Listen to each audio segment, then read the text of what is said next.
ఇగో కిలోమీటర్ల కమాన లైన్లు కట్టిన అక్కశెల్లెళ్ళని చూసిండ్రా అనుల్లా.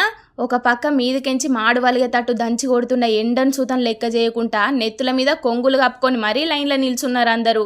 మరి గింతగానం కట్టబడి ఎందుకు గిళ్ళందరూ లైన్లో నిల్చున్నట్టని అనబోతున్నారా? అసలు ముచ్చట ఏందంటే వికారాబాద్ జిల్లాల కొత్త బట్టల దుకాణం ఓపెనింగ్ చేసిండ్రట. ఇక దుకాణం ఓపెనింగ్ నాడు బంపర్ ఆఫర్ అని చెప్పి 9 రూపాయలకే కొత్త చీర అని చెప్పి ఊళ్ళ పొంటి మొత్తం ప్రచారం చేసిండ్రట.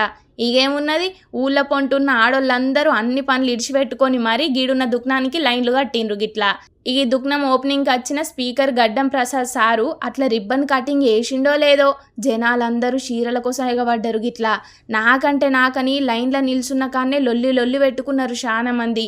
ఇక కొందరైతే బారికేడ్లు దుంకి మరీ చీరల కోసం ఎగబడ్డారు గిట్లా. ఇక పోలీసు వాళ్ళకైతే గిళ్ళను కంట్రోల్ చేయనికి సుక్కలు కనబడ్డాయి అనుకోరాదుండ్రి. అరే అందరికి ఇత్తమమ్మా, ఎందుకు ఆగమాగం చేస్తున్నారు అన్న కూడా ఇనుడే లేదట.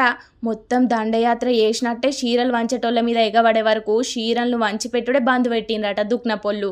ఇక పోలీసోళ్ళు కూడా చీరలు ఇచ్చుడు బంద్ అయినాయి. సపోర్ట్ చేయక ఇంటికోవాలని మైకులు పట్టుకొని మరీ చెప్పినా కూడా ఎవ్వరు ఇనుడే లేదు.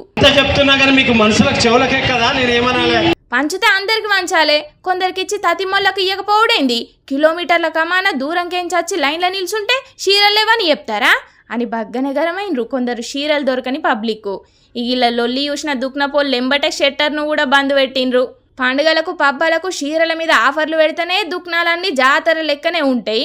ఇక మరి గసొంటిది 9 రూపాయలకే చీరలంటే ఎవలూకుంటారు?